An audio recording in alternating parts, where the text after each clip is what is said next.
Hello guys, வணக்கம் and welcome back to சிறப்பு media 2.0. இந்த வீடியோவில் நம்ம எதை பற்றி பார்க்க போகிறோம் அப்படின்னு பார்த்தீங்கன்னா, பிக் பாஸ் சீசன் 7ஓட 13வது வாரத்துக்கான 4வது நாளுக்கான மதிய நேர ஓட்டிங் முடிவுகளை தான் இந்த வீடியோவில் முழுசாக பார்க்க போகிறோம்.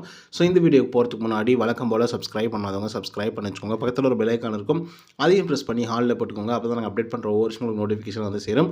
அது மட்டும் இல்லாமல் இந்த வீடியோக்கு அட்லீஸ்ட் ஒரு 500 லைக்கான எதிர்பார்க்குறோம். ஸோ லைக்கை போடுங்க, வீடியோ பாருங்கள். வாங்க இன்றைய வீடியோக்கு நம்ம வந்து போகலாம்.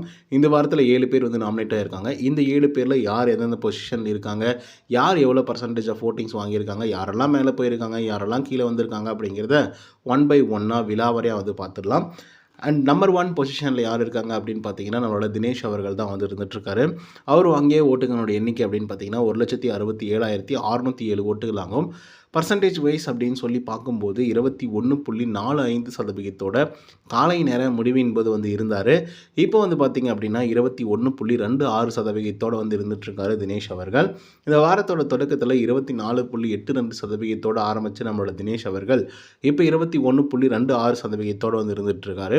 ஸோ சொல்ல போனாக்கா ஒரு 3 பாயிண்ட் கிட்ட வந்து குறைஞ்சிருக்கு. இருந்தாலும் கூட வந்து நம்பர் 1 பொசிஷனில் இருந்து ரொம்பவே ஸ்ட்ராங்கான பிளேயராக தன்னை வந்து நிலைநிறுத்திட்டுருக்காரு அப்படின்றதுல எந்த விதமான மாற்று கருத்துமே இல்லை. அண்ட் ஒன் மோர் திங் என்ன அப்படின்னு பார்த்தீங்கன்னா, இவரெல்லாம் வந்து கண்டிப்பாக டாப் 5 ஃபைனலிஸ்ட்டாக வரதுக்கான வாய்ப்புகள் அதிகமாகவே இருக்குது அப்படிங்கிறது உங்களுக்கு எல்லாருக்குமே வந்து தெரியும். ஸோ அதன் காரணமாக கூட வந்து அதிகப்படியான வாக்குகள் இவருக்கு வந்து விழுந்திருக்கலாம். பட் இந்த வாக்குகளே போதுமா டைட்டில் வின் பண்ண அப்படின்னு சொல்லி கேட்டிங்கன்னா கண்டிப்பாக கிடையாது. ஏன்னா 2 ஜாம்பவான்கள் இன்னும் 2 பேர் வந்து இருக்காங்க, அர்ச்சனா அண்ட் விசித்ரா. அவங்கள தாண்டி தான் தினேஷ் வந்து வர முடியும். இப்போ செகண்ட் பொசிஷனில் யார் இருக்காங்க அப்படின்னு பார்த்தீங்கன்னா, மணி இருக்கார். அவர் வாங்கிய ஓட்டுகளோட எண்ணிக்கை அப்படின்னு பார்த்தீங்கன்னா 1,54,002 ஓட்டுகள் 19.52% காலை நேர முடிவின் போது வந்து இருந்தார். இப்போ 19.53% வந்து இருந்துகிட்ருக்காரு நம்மளோட மணிச்சந்திரா அவர்கள். அந்த டாப் 5 கண்டஸ்டன்ட் இல்லை டாப் 5 ஃபைனலிஸ்ட் அப்படின்னு வந்து சொல்லுவாங்க இல்லையா, அவங்களோட பட்டியலில் வந்து மணிச்சந்திரா அவர்கள் வருவாரா அப்படிங்கிறது மிகப்பெரிய ஒரு டவுட்டு தான். எப்படி பார்த்தாலும் 2 பேர் கன்ஃபார்ம் வந்துடுவாங்க. ஒன்று வந்து பார்த்திங்க அப்படின்னா அர்ச்சனா, அதுக்கடுத்து தான் வந்து விசித்ரா, 3வதாக வந்து பார்த்திங்கன்னா தினேஷ் வந்து வர வாய்ப்புகள் இருக்குது. 4வதாக யார் வருவாங்க, மாயா, நிக்சன் இந்த மாதிரி ஏதாவது குளறுபடி பண்ணுவாங்களா, இல்லை இண்டிவிஜுவலாகவே கரெக்டாக வந்து பண்ணுறாங்கப்பா அப்படிங்கிற மாதிரி வந்து பண்ணி மணிச்சந்திரா அவர்களையும் விஷ்ணு அவர்களையும் உள்ளே கொண்டு வருவாங்களா அப்படிங்கிறத நம்ம பொறுத்திருந்து தான் பார்க்கணும். ஸோ அதில் ஒரு வேளை வந்து ஏதாவது வேறு மாதிரி பண்ணாங்க அப்படின்னாக்கா அப்போவே நம்மளால் வந்து புரிஞ்சிக்க முடியும் இந்த ஷோ எந்த மாதிரி ஒரு ஷோ அப்படின்னு சொல்லிட்டு மக்களுக்கு வந்து மரியாதை தருதா இல்லையா அப்படிங்கிறதெல்லாம் தெரிய வந்துடும். அதுக்கடுத்து தான் 3வது பொசிஷனில் யார் இருக்காங்க அப்படின்னு பார்த்தீங்கன்னா விஷ்ணு ப்ரோ வந்து இருந்துகிட்ருக்காரு. அவர் வாங்கிய ஓட்டுகளோட எண்ணிக்கை அப்படின்னு பார்த்தீங்கன்னா 1,33,927 ஓட்டுகளாகும். பர்சன்டேஜ் வைஸ் அப்படின்னு சொல்லி பார்க்கும்போது 16.85% காலை நேர முடிவின் போது வந்து இருந்தார். பட் இப்போ வந்து பார்த்திங்க அப்படின்னா 16.99% வந்து இருந்துகிட்ருக்காரு நம்மளோட விஷ்ணு அவர்கள். ஸோ இவருக்கு வந்து பர்சன்டேஜ் ஆஃப் ஓட்டிங்ஸ் அப்படிங்கிறது வந்து இன்க்ரீஸ் ஆகி போயிட்டே இருக்குது அப்படின்னே வந்து சொல்லலாம்.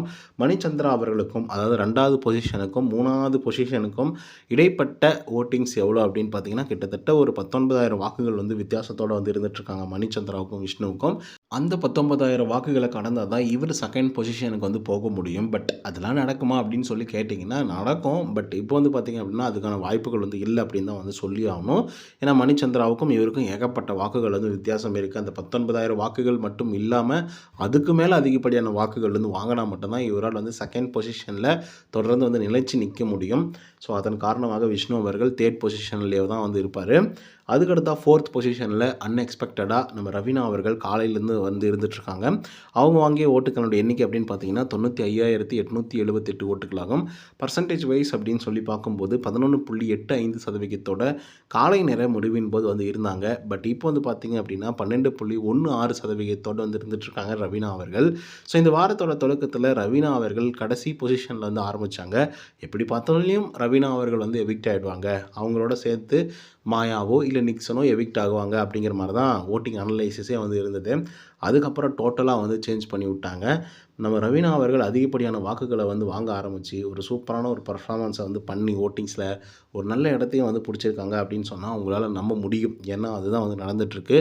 7வது பொசிஷன்லேருந்து 4வது பொசிஷனை தாண்டி வந்திருக்காங்க.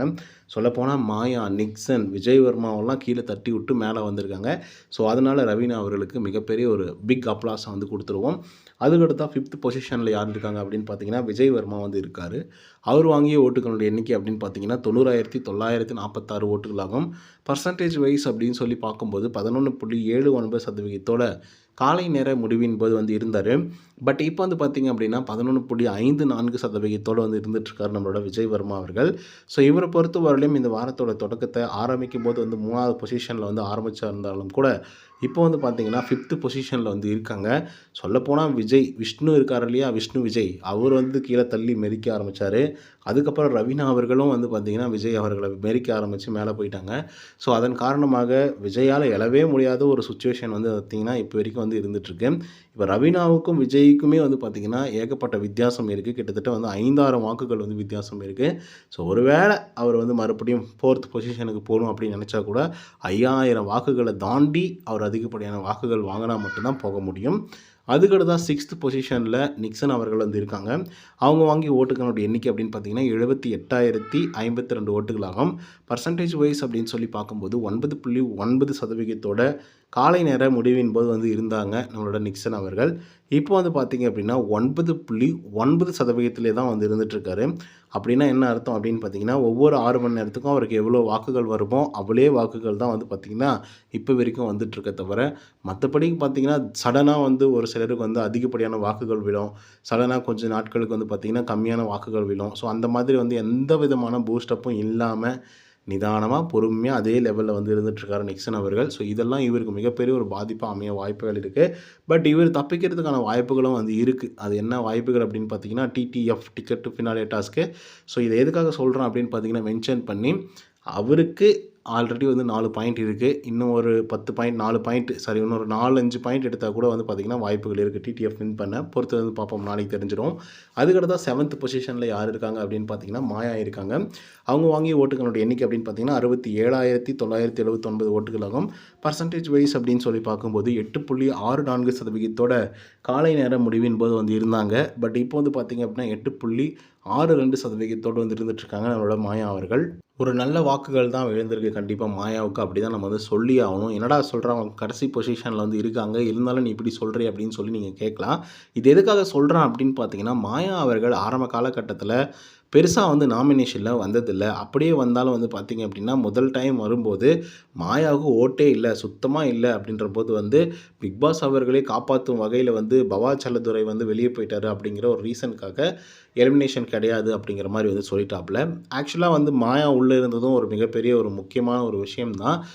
ஏன் அப்படி சொல்கிறேன் அப்படின்னு பார்த்தீங்கன்னா அவங்க இல்லைனாலே இந்த கேம் வந்து இன்னும் கொஞ்சம் சுவாரஸ்யம் குறைஞ்சி தான் போயிருக்குன்னு நான் நினைக்கிறேன் ஆஃப்டர் பிரதீப்போட எவிக்ஷனுக்கு அப்புறம். ஸோ அவங்க எதுவும் ஒரு நல்ல ஒரு விஷயமா இருந்தாலும் கூட ஹேட்டர்ஸ் வந்து நிறைய பேர் வந்து ஆயிட்டாங்க. 1 2வது விஷயம் என்ன அப்படின்னு பார்த்தீங்கன்னா இப்படி இல்லாமா ஒரு பொண்ணு இருக்கும் அப்படிங்கிற மாதிரி சில பேர் வந்து பேசிகிட்டு இருக்காங்க. சில பேர் வந்து ஷி இஸ் எ என்டர்டெய்னர் அப்படிங்கிற மாதிரி அவங்க சைடில் இருக்கக்கூடிய பாசிட்டிவை மட்டுமே வந்து பேசிகிட்டு இருக்காங்க. அந்த பொண்ணுக்கு என்ன நெகட்டிவ் மட்டுமே இருக்குது, இங்கே இருக்கவங்க எல்லாருமே உத்தவர்களா, எல்லாரும் நல்லவர்களே வா அப்படிங்கிற மாதிரி கேள்விகளும் வந்து எழுப்பிட்டு இருக்காங்க. ஸோ அதனாலே வந்து பார்த்திங்கன்னா ஆரம்ப காலகட்டத்தில் மாயாவுக்கு இருந்த ஃபேன் பேஸஸை விட இப்போ ஓரளவுக்கு ஃபேன் பேஸஸ் வந்து ஏறி இருக்குது. சொல்லப்போனால் இப்போ வாங்கியிருக்கக்கூடிய வாக்குகள் வந்து பார்த்திங்கன்னா ஆரம்ப காலகட்டத்தில் 2 வாரம் சேர்ந்தால் மட்டும்தான் மாயா அவர்கள் அவ்வளோ வாக்குகள் வந்து வாங்கியிருக்க முடியும். பட் இப்போது மாயா அவர்களுக்கு வந்து அப்படியே நிறைய வாக்குகள் வந்து வருது. சொல்லப்போனாக்கா வந்து பார்த்திங்க அப்படின்னா ஒரு 70,000 வாக்குகள் கிட்ட அப்படின்றது வந்து சாதாரணமான ஒரு விஷயமே இல்லை. ஸோ இதனை தொடர்ந்து வந்து பார்த்திங்கன்னா மாயா அவர்கள் வந்து சேவாக்கப்படுவாங்களா அப்படின்னு கேட்டிங்கன்னா சேவாக்கப்படவும் செய்வாங்க. ஒரு வேளை டிடிஎஃப் வின் பண்ணவும் வாய்ப்பு இருக்குது நிக்சனுக்கும் மாயா அவர்களுக்கும். ஸோ நேற்றுக்கு நடந்த ஒரு சீட்டிங் வந்து உங்களுக்கு நல்லா தெரிஞ்சிருக்கும். அந்த சீட்டிங்கை பற்றி விலாவரியாக வீடியோஸ் எல்லாம் போட்டிருக்கோம். ஸோ கண்டிப்பாக நீங்கள் பார்க்கல அப்படின்னா கண்டிப்பாக போய் பார்த்துட்டு வாங்க. ஸோ அதை தாண்டி வந்து பார்த்திங்கன்னா மாயா அண்ட் நிக்சன் ஓகேங்களா, இவங்க 2 பேர் தான் இப்போதைக்கு டார்கெட்டில் வந்து இருக்காங்க. மக்களும் வந்து இதுதான் நினைக்கிறாங்க. ஸோ மக்கள் நீங்கள் எங்கே பப்ளிக் ஒப்பீனியன் கேட்டாலும் கூட இவங்க 2 பேர் எவிக்டாக வெளியே போகணும், மாயா எவிக்டாக வெளியே போகணும், நிக்சன் வந்து வெளியே போகணும் அப்படிங்கிறது மாதிரி தான் வந்து சொல்லிட்டு இருக்காங்க பப்ளிக் ரிவ்யூஸ்லாம் கூட. ஸோ இருந்தாலும் கூட சில பேர் வந்து ஓகே அவங்க இருக்கட்டும் அப்படின்ற மாதிரி யோசிக்கிறாங்க. சில பேர் வந்து அவங்களோட வேலை முடிஞ்சிச்சு அவ்வளோதான், இதுக்கப்புறம் எல்லாமே செலிப்ரேஷன் தான் ஓகேங்களா. ஏன்னா இந்த வாரம் முழுக்க வந்து டிடிஎஃப் வந்து போயிடுச்சு, ஆல்ரெடி முக்கால்வாசி முடிஞ்சு போச்சு. நாளைக்கு ஒரு நாள் தான் வந்து இருக்கேன். அதுக்கடுத்து தான் நெக்ஸ்ட் வீக்கில் வந்து செலிப்ரேஷன் மோடு தான். இன்னும் பெருசாக வந்து ஃபைட்டிங் எல்லாம் எதுவுமே இருக்காது. ஃபைட்டிங் இருந்தாலும் கூட வந்து பார்த்திங்கன்னா அவங்க இருக்க வேண்டிய அவசியம் இல்லை அப்படிங்கிற மாதிரி யோசிக்க ஆரம்பித்தாங்க அப்படின்னா மக்கள் மட்டும் இல்லை பிக் பாஸே யோசிக்க ஆரம்பித்தாலும் இந்த வாரமே எவிக்டாக வெளியே அனுப்புறதுக்கான வாய்ப்புகள் இருக்குது. அதை தாண்டி டிடிஎஃப் வின் பண்ணாங்க அப்படின்னா அவங்களுக்கு பை லக் அண்ட் சான்ஸ் வந்து இருந்துச்சுன்னா கண்டிப்பாக டிடிஎஃப் வின் பண்ணி ஃபைனல் போகவும் வாய்ப்பு இருக்குது. ஃபைனல் போனாலையும் கப்பு வந்து கொடுப்பாங்களா அப்படிங்கிறது ஒரு பெரிய விஷயம் தான், பொறுத்திருந்து பார்ப்போம். ஓகே கைஸ், இந்த வீடியோ மூலிமா யார் எந்த பொசிஷனில் இருக்காங்க, யார் எவ்வளோ ஓட்டிங்ஸ் வாங்கியிருக்காங்க அப்படிங்கிறத பற்றிலாம் டீட்டெயிலாகவும் விலாவரியாகவும் பார்த்துருப்போம் அப்படின்னு நான் நினைக்கிறேன். ஸோ இந்த வீடியோ உங்களுக்கு வந்து பிடிச்சிருந்தா இதே மாதிரி பிக் பாஸோட அப்டேட்ஸ்லாம் நீங்கள் தெரிஞ்சுக்கணும் அப்படின்னு நினச்சிங்கன்னா நம்மளுடைய சிறப்பு மீடியா சேனலுக்கு சப்ஸ்கிரைப் பண்ணாதவங்க சப்ஸ்கிரைப் பண்ணி வச்சுக்கோங்க. நன்றி, வணக்கம்.